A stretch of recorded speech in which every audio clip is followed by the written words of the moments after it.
Hey, what's up, motherfuckers? I bring a new installment to this. Today I'm going to be talking about intonation, and I'm going to start cursing at the beginning of my video. I need a hook. You know, we're going to start spicing things up a little bit around here. I'm just kidding, by the way. But maybe I'm not kidding. Maybe I'm being for real right now. Anyway, we're going to be talking about this guitar today. It's a very special one for me. It's a Epiphone Dot with an upgrade. The upgrade in this guitar is the pickups. Gibson Burstbucker pickups. You know, I've owned 3 of these, and I'm keeping this one with the upgraded pickups and an upgraded nut. All the Dots that I've ever played are great. They are fantastic instruments. This one, if I'm not mistaken, is made in Korea, which is extra great. I'm going to be playing it a little bit, and I'm going to get into a very specific issue that I've noticed with the intonation. What's up, dudes? This fucking rock and roll, man. Just make sure.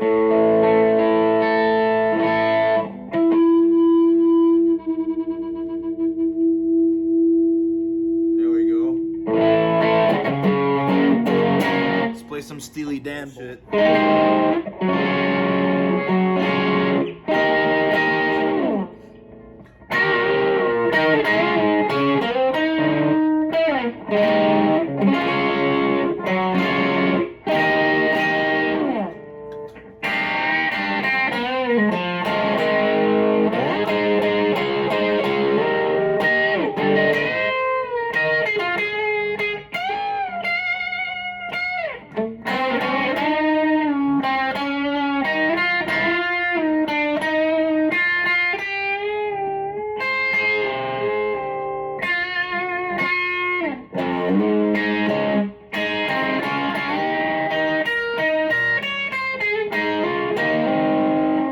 So that's the bridge pickup, you know, Burstbucker 3, by the way. Got the fucking Christmas tree over there. I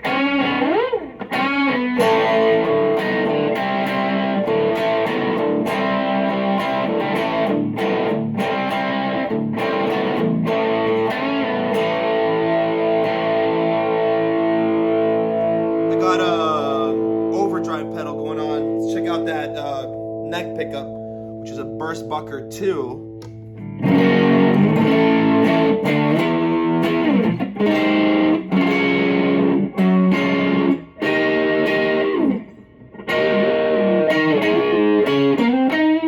Let's get some overdrive going on.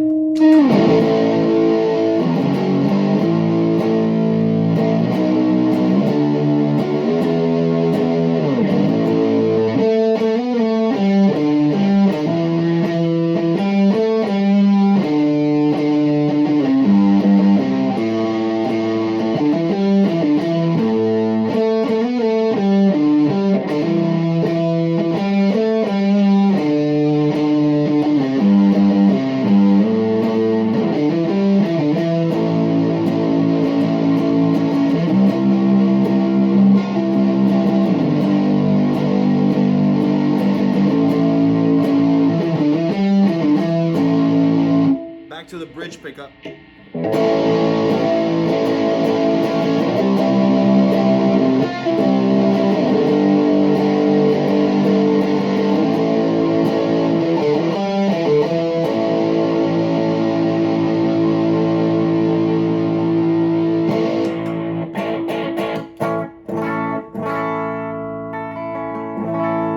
so y'all know, y'all can see what I'm playing right here. Check this shit out. Oh fuck. My bad. My starting tone. Just overdrive. With the gain slightly under 12 o'clock and then.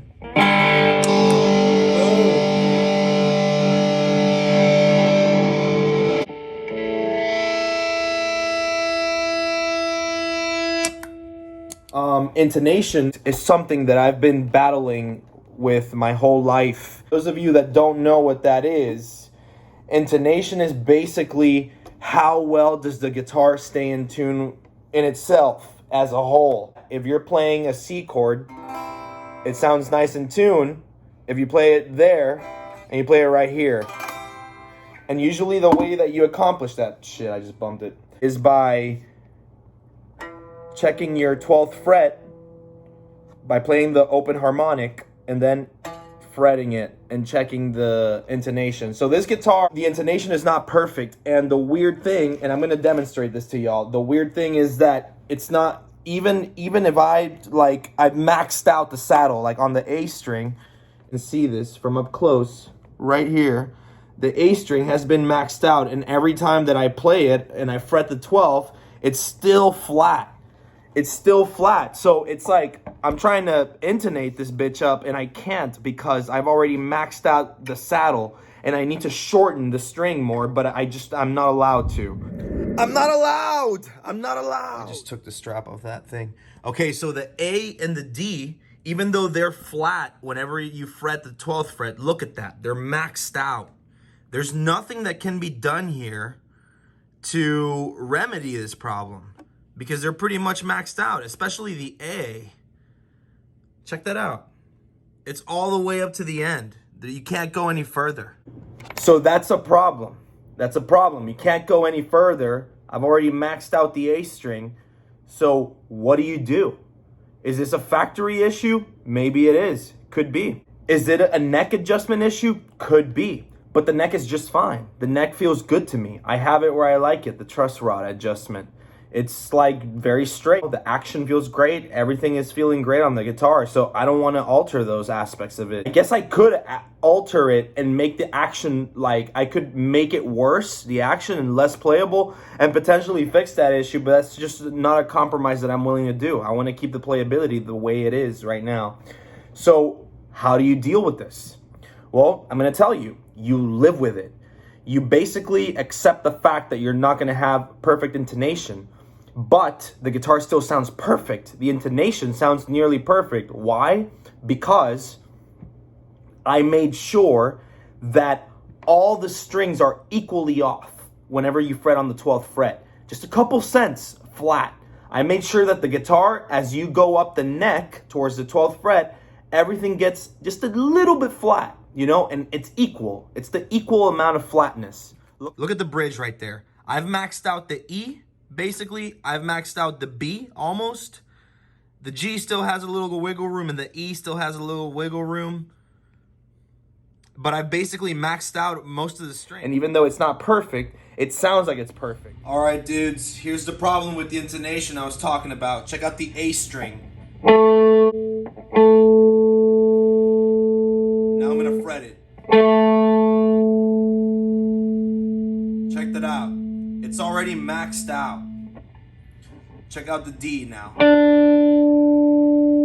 get it perfectly down where it needs to be. It's nearly perfect. It's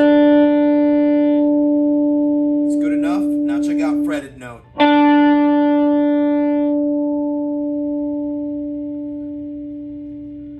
Check out my G note. Is nearly perfect.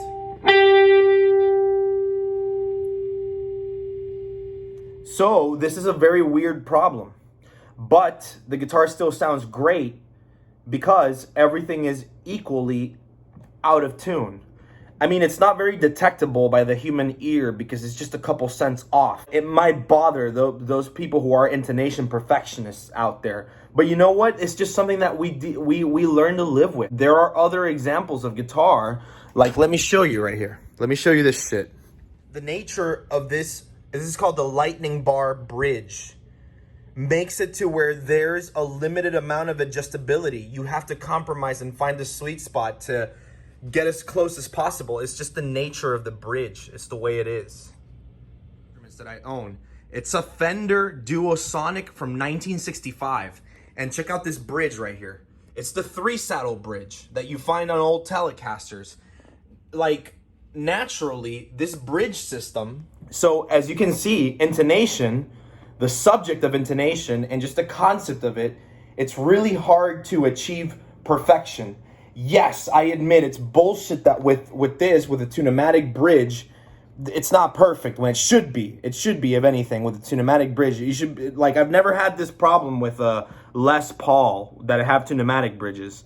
I don't know if this is a specific problem with this instrument or like what the hell is going on here, but it is what it is.